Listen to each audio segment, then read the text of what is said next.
May not say, I don't know.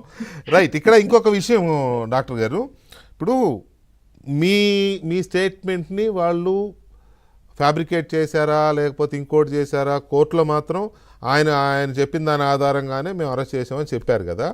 So అక్కడ మిమ్మల్ని వాళ్ళు తప్పుగా పోర్ట్రే చేశారు ఒక పాయింట్, మీరు ఇచ్చిన అసలు విషయాన్ని దాచి వేరే విషయాన్ని చెప్పారు రెండో పాయింట్.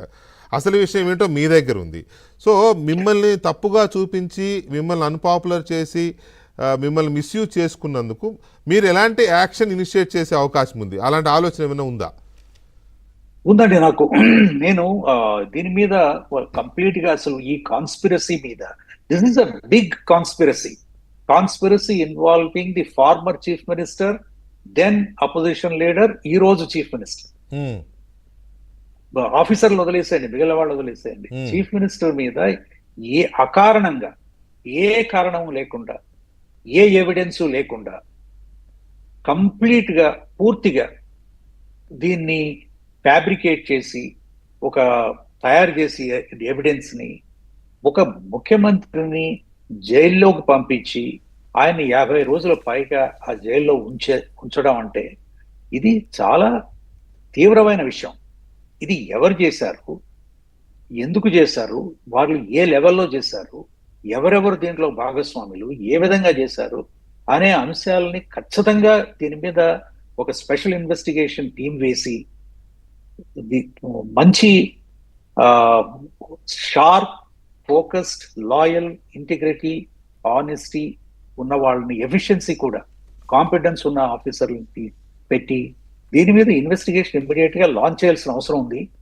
అలా చేయాల్సిన అవసరం ఉంది అని నేను మీ ద్వారా కోరుతున్నాను. నేను రైటింగ్ లో కూడా ఆల్రెడీ పంపించాను. నేను Chandrababu Naidu director general of police కి, because as head of the police department he has a responsibility to take note.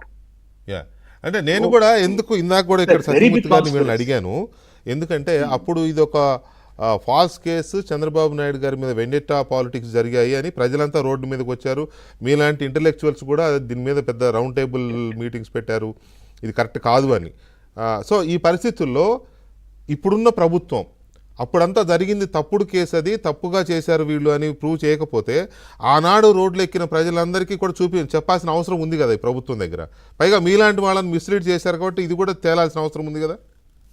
తప్పకుండా తేలాల్సిన అవసరం ఉందండి, తప్పకుండా దీని మీద ఎంక్వైరీ చేయాల్సిన అవసరం ఉంది. ఇది ఒక ముఖ్యమంత్రి, ఒక చంద్రబాబు నాయుడు గారి గురించి విషయమే కాదు, ఇది ముఖ్యమంత్రి గారికి సంబంధించిన విషయం, ఇది ఒక వ్యవస్థకు సంబంధించిన విషయం. ఇప్పుడు మీరు ముఖ్యమంత్రినే టార్గెట్ చేసి, ఫ్యాబ్రికేట్ చేసి, ఫాల్స్ ఎవిడెన్స్ తో జైల్లో పెట్టి ఇన్ని రోజుల పాటు బాధ పెడితే అది అంటే అసలు who is safe in a country like this? అవును, ఎవరికి రక్షణ ఎవరికి ఉంటుంది? అంటే సాధారణమైన వ్యక్తులకి ఇటువంటి ఏమనుకోవాలి వాళ్ళు?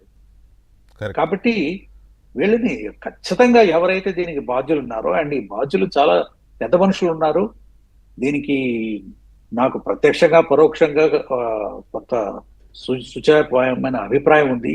ఎవరు చేయించారు, ఎవరు చేశారు అనేది దీని మీద కఠినమైన చర్యలు తీసుకోవాల్సిన అవసరం ఉంది.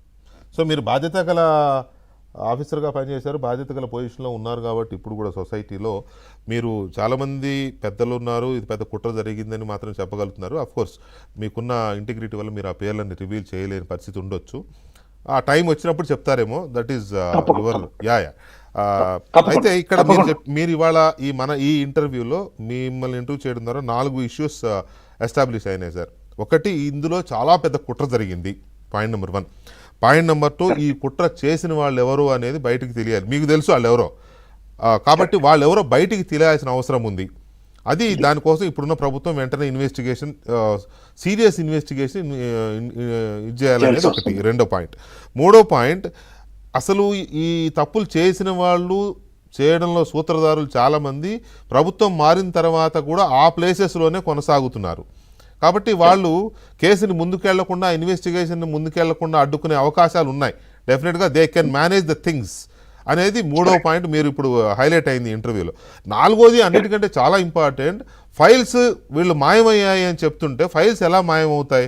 డిఫరెంట్ డిజిటల్ చేస్తారు, మాన్యువల్ ఫైల్స్ ఉంటాయి, తర్వాత ట్రాకింగ్ ఫైల్ ట్రాక్ ఉంటుంది కదా. ఇవన్నీ మాయమయ్యాయి అంటేనే అసలు కాన్స్పిరసీ అక్కడ ఉంది అనేది మీరు చెప్పిన దాంట్లో నాకు అర్థమైంది. కెన్ యూ యాడ్ ఎనీథింగ్ దీనికి? ఇవి ముఖ్యమైన అంశాలండి అన్నిటికంటే. ఎందుకంటే this is the highest profile case yeah against most important person in the state. అప్పుడు ఆయన ఎల్ఓపి, ఇప్పుడు చీఫ్ మినిస్టర్ కరెక్ట్. కాబట్టి ఆయన ముందు వెనక ఆలోచించవలసిన అవసరం లేదు. దీంట్లో ఒక పెద్ద కుట్ర ఉంది. అంటే సాధారణంగా నేను అనుకునేది చంద్రబాబు నాయుడు గారి తత్వం ఏమిటంటే, నా గురించి నన్ను గురించి నేను చేసినట్లుగా ఉంటుందేమో అని ఆయన కొంత హెసిటేట్ చేస్తూ ఉండొచ్చు. అవును, అది అంటే ఆయన తత్వం అన్నమాట. ఎందుకంటే this involves me, why should I what will people think if I am taking care? No, it doesn't involve. మీరు చెప్పినట్టుగా ఇది ఒక వ్యక్తికి సంబంధించిన విషయం కాదు, ఇది వ్యవస్థ.